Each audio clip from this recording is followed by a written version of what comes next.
తాకట్లో ఉన్న మీ బంగారాన్ని విడిపించి ఆ రోజు ఆన్లైన్ రేటుకి కొంటాం. Sharma gold company.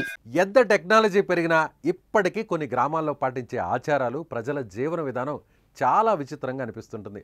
సాధారణంగా గ్రామాల్లో ఉదయం 4 గంటలకే కోడి కూస్తుంది. దీంతో జనమంతా నిద్రలేస్తారు. ఇది సహజంగా ప్రతి గ్రామంలో కనిపించే వాతావరణం. కానీ ఒక ఊరిలో మాత్రం కోడి కూత అస్సలు వినపడనే వినపడదు.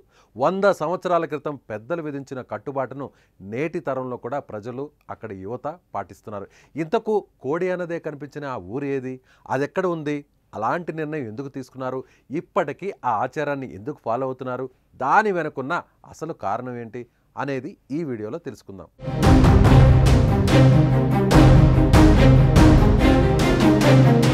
అది చిత్తూరు జిల్లా కుప్పం నియోజకవర్గంలోని శాంతిపురం మండలం కడపల పంచాయతీ తిమ్మరాజుపల్లి గ్రామం. ఈ గ్రామంలో దాదాపు 120 కుటుంబాలున్నాయి. ఊరంతా ఒకే బంధువర్గానికి చెందినవారే. ఈ గ్రామానికి తూర్పు దిక్కున ఉన్న అడవిలో ప్రసన్న తిమ్మరాయ స్వామి ఆలయాన్ని గ్రామస్తులంతా కలిసి నిర్మించుకొని తమ ఇష్టదైవంగా కొలుస్తుంటారు. ఈ గ్రామం స్పెషాలిటీ ఏంటంటే ఈ ఊరిలో కోడి కూతే వినిపించదు.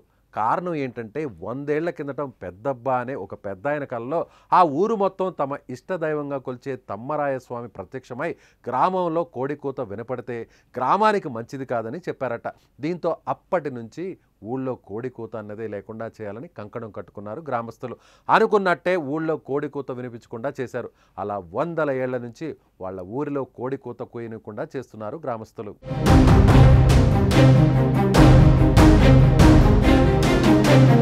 నేటి ఆధునిక యుగంలోనూ నాటి కట్టుబాటును తూచా తప్పకుండా కొనసాగిస్తున్నారు. దీంతో తిమ్మరాజుపల్లె జనం దైవభక్తితో పాటు పెద్దల మాటకు విలువనిస్తూ తమ ప్రత్యేకతను చాటుకుంటున్నారు.